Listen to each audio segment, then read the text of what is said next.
Cool. Alright, do you want to just introduce yourself till I see you up? Right, I am Ty Rochester, Okay. and I have a little thing called LDNRBS, London Rebels. Okay, Yeah. so what exactly is that?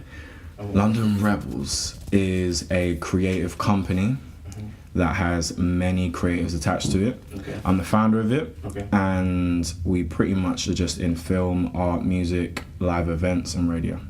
So where did you start off exactly? Because that's multiple things that you're doing. Where exactly did you start off? What was the main thing that you started with first? Radio. Radio. That was in Climax probably about 2 years ago. Climax Radio in Tottenham. Okay. We started off with a show. Actually, no. We started off doing a podcast. We did a podcast called J. Cole versus Drake versus Kendrick Lamar. Wow, that's intense. Innit? That's intense. You can see the reaction, yeah. That's intense. So we started off doing that, and we put it out on Twitter. And bear in mind, LDNRBS is started off with just friends. Okay. We've grown up. We met each other in a youth club about 10 years ago. Okay.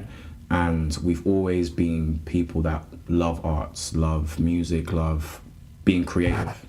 And basically we made that podcast and put it out on Twitter, not really thinking much of it. It started to hit certain retweets. It started going over to like 400, 500 retweets. And we were like, okay, people were listening to this. Like, we must have something that people were listening to. Started off with that, and then Climax heard that podcast, because you were getting a lot of interaction from it. And then they invited us up. Rest is history, literally. So you say you guys started in a youth club. Yeah. That's crazy because obviously now, well, I guess not really now, but there's always been this history of like how youth clubs are closing down and things like that. Do you have any takes on that, on how you feel like, or what benefits youth clubs and these kind of projects actually have to bring to the table? Do you know what? Even right now, we have a show on Pulse every Sunday, 5 to 7. And every single time someone brings up youth clubs, I always make it a thing to say, without that, there would be no LDNRBS. Even down to my friendship groups, we would not even know each other. Like, without youth, like, anything that brings young people together, I find it so significant, literally, because without it, it stops a connection that needs to happen, especially in certain types of areas. They don't realise how significant those things are. So yeah, and if anybody listens to LDNRBS or goes to our shows or is influenced by us, I guarantee you, without those youth clubs, those great moments wouldn't be happening, literally. That's a fact. And that's why I feel so much when people talk about youth clubs. It's real. That's crazy. So you started off with radio. What was next? Radio. I kind of want to go through like a timeline. Do you know what? I think for me, I'm a Gemini too, so this is never gonna go. This is never gonna go normal.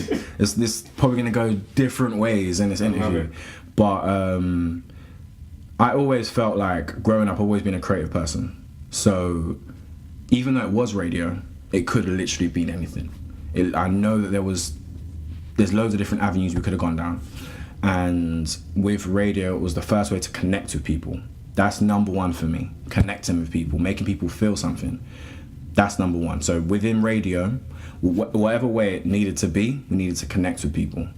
And we saw we could do that early with bringing up certain people that I felt like were just inspirational. There were so many people that we were bringing up that I couldn't believe had never been interviewed. Especially in London, there's so many inspirational people that when we invite them up, they're like, whoa, like this is the first time someone's actually, and I'm thinking to myself, do you realize what you're doing? They weren't given that value. And that's crazy, literally. When we sit down, we're always on YouTube watching Americans. I wouldn't say now as much, I think everybody's doing more. Yeah, but everyone's a bit more active. Yeah, about 2 years ago, Americans were you go on YouTube and you see them interviewing this person, everybody's giving value. Whereas here, no one was giving value. Everyone was doing great things. They weren't being invited to these places. Not recognized. Exactly. So that was our muse to be able to make that happen. So yeah. What was the first, I know you said you were getting a lot of reaction on Twitter, but what was the first point when you said like, wow, like there's definitely something big here that like I'm not turning back? Because it couldn't have been easy. Do you know what I'm saying? There must have been loads of moments where you must have felt like, do you know what? I guess financially you probably weren't making any money off of it at the time. 100%. So there's loads of reasons to quit and turn around and say, do you know what, like, call it a day, someone else can do this. One thing I've learned is, one thing I always tell people is, if you're willing to want to quit 50 times, then you'll probably win that 51st time. Because the amount of times I probably said to myself back then, nah, this isn't for me. I don't see enough get back from it. What was your first question? My first question was, what was the first thing that made you really think like, alright, we've got something big here? Art Breach Creativity 1 in early 2017, the first live event we did. And how was that? What was that about? It was at Cameo London, and I remember the days before that I was telling myself, people are not going to come. I told myself that over and over again. I was like, this is not going to happen. There's no way people are going to really buy tickets or put their jackets on and then come out to Shoreditch. It's not going to happen. And we sold out. And for me, seeing the connection of the people and seeing how much it was like they were missing that side, they were missing realness. Like, to see people come out in their droves and really just show that love, that inspired me to the world and back. It was like everything I thought was, it is. So we need to capitalize on this, and we need to make sure we keep on going. Alright, so this is the behind the scenes podcast. I want to know, you said your first event. I want to know the details from when you first started planning it. How did you go about it? What was the first steps that you took? So you had the idea, then what? I had the idea, I was sitting down, I was like, I actually went, no, I'll be real. I went to an event called, have you heard of Art Meets Music? I have not. So there's a brand called Art Meets Music. He invited me up, Ade, shout out to Ade, he invited me up to go to it. I was inspired by the vibe. I remember saying to him, I'm going to make something similar. And I was going with a name in my head the whole time. Art Breach Creativity came out, ABC. Okay. And I started playing with my head, and I can't just come out of a name. It has to mean something to me. Art Breach Creativity is because I was in the crowd at Art Meets Music, and there was something about one performer, ironically I'll say his name too, Malik the Fourth, and he was genuinely making everyone in that room feel something. You could just see he was connecting with everyone, and you could see when everyone left, they were talking about it. To me, and bear in mind that artists before him also performed, and you know London, everybody, you perform in London, people they want to just look at you. They don't want to say nothing. It gets like that sometimes. It's super awkward. Proper. So they were just looking at him like, I've come out, I've even got my trim for this thing, but I'm still going to look at you and just stare at you. So he basically, she performed this, the girl performed before him, and then no one was moving, everyone was just looking at her. He came on, they all started vibing. Now, to me, that was Art Breach Creativity, because I get irritated because I'm like, this person's come out there and they performed. They weren't even bad, but no one wanted to vibe with them. Yeah, sometimes it's like, even if they're not the best, like, just give them props. Give them a vibe. Come on the stage. Exactly. And to me, what he did was Art Breach Creativity, because I'm big on everybody has an art in them. It's just about being able to be free enough to express it. Some people are unbelievably talented, but they don't.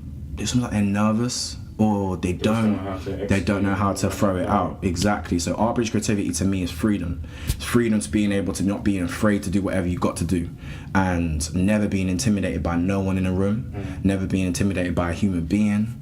Art Breach Creativity. Literally, you got to win in all senses. So yeah. I think that's so sick that you say that, because I feel like in London, that especially for me personally, let's talk about me. For a moment, I feel like I've always had problems executing. It's not that I don't have an idea, it's not that I don't have a plan, or like I don't have a vision, but when you have it, I have this great idea, what do I do next? You know what I'm saying? The first thing that you think of is, alright, I need money for this. Alright, do I know this person? No. Do you know what I mean? So I feel like that's kind of what you're doing. You're also creating an opportunity for people that also do have ideas, but now you've given them kind of a platform to actually kind of execute and kind of take that step towards carrying it out. So for me, that's one thing that I love about you. Love. But to keep on topic, So yeah, you had the idea. You first came up on the idea. At this Art Meets Music. It was called Art Meets Music. Yeah, an event called Art Meets Music. Yeah. So then, after you had the idea, what was next? Literally saying to myself, I had no idea what it was to make an event. I was literally sitting there thinking to myself, so you weren't doing events or anything like that before? What were you doing at the time, in fact? Basically, I graduated in film and film production, and I've always had a mentality to be able to connect that into what I do now. But that's another story. But LD and RBS was almost a pastime for what I plan to do in film. So I've always just been trying to figure out my way in the creative world to be able to prod along until I move into film, because that is the main thing that I will be going into. Okay, cool. So what you're saying is that you have a goal. Yeah. But then it's like you've set a sub goal. Yeah. A step that's going to actually help you get to that main goal, because obviously we all have big visions. 100%. And we can't just go straight into that big vision. So we have to build steps that are going to help us get to that vision. Basically, you look at film, and although I've studied it, and although it's something that I'm into, you got to remember I come from a certain type of area.